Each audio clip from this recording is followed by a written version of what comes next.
Okay, let's take a look at how we will do project 4, which is based upon SQL and which uses the same interface that we use for our sandbox. First thing we need to do, first of all, you have to be a student in my course or Angela's SQL course for this semester, and you can log in. So click on the login button, and your username is generally your first name, first initial, last name. So in this case, I'm going to use test student, and your password is your 7-digit student ID. It's not your MyJSR or your Blackboard or any other password you may have at Reynolds. This is something I came up with. I don't have access to those passwords. So it's your 7-digit student ID number. It's all numeric. We put in your first initial, last name, your password, and log in. You notice up here, it's a little hard to read, but it's got your name up there. In this case, it's test student. Now what we'll do is we'll go to the ITD 130 project. Project 4A is in two different parts, 4A and 4B. There's also 4C and 4D, which are for other purposes. But for this course, this semester, it is 4A and 4B. So 4A is the first part. There are 10 problems. These can be found on the Blackboard, the description of them, and you can click on each problem here, and it tells us what we're trying to accomplish and a hint as to how to solve it. So let's look at problem 1, and I'll actually go ahead and do this for you. So let's look at problem 1. It says show the part ID, name, price, and quantity for all parts in order by the part name. So this will tell us show. So we use the word select. And we want what columns? We want part ID, name, price, quantity. Now notice the project 4 is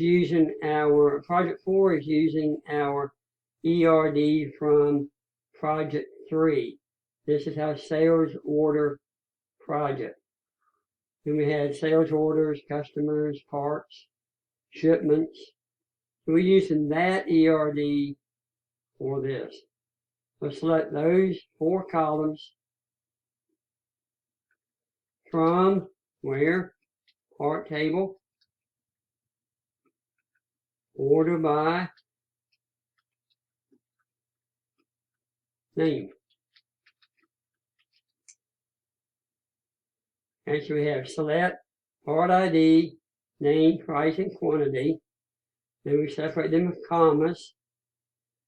From where's this coming from? The part table. And order by the name. We click on test.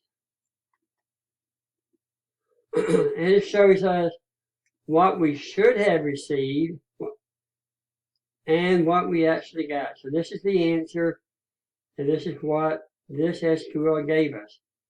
So the grader is going to compare the number of rows, the number of columns, and we get points up here. If you get the correct number of rows right, that's worth 3 points. And we did, so we got 3. Correct number of columns, it should be 4. That's correct, so we got 1 point for that. And then 6 points by comparing the data. That comes to 10 points, and we got a grade of 10. At this point, we can save this, and it saves it for us. Now let's make a small mistake here. Let's order by name descending.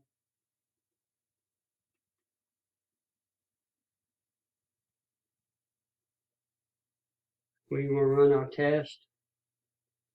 And we see now, well, we got the right number of rows and columns, but our data didn't exactly match up. All right, actually row 3 did match, but that's the only one. The rest of these did not match properly. So we got partial credit for having the right number of rows and columns, and some partial credit for inadvertently getting the right data. So we got 6 out of 10. Now if I save this, it saves it.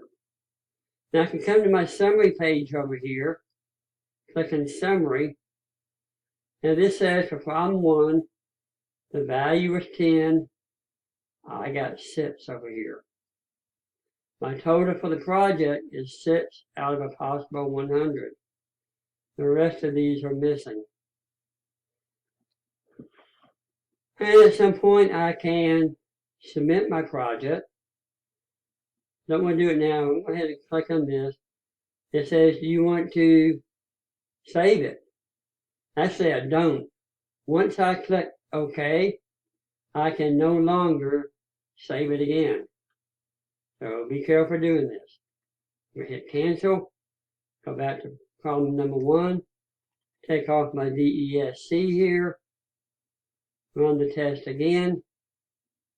I got my 10, I save it, I look at my summary, and I have my 10 points.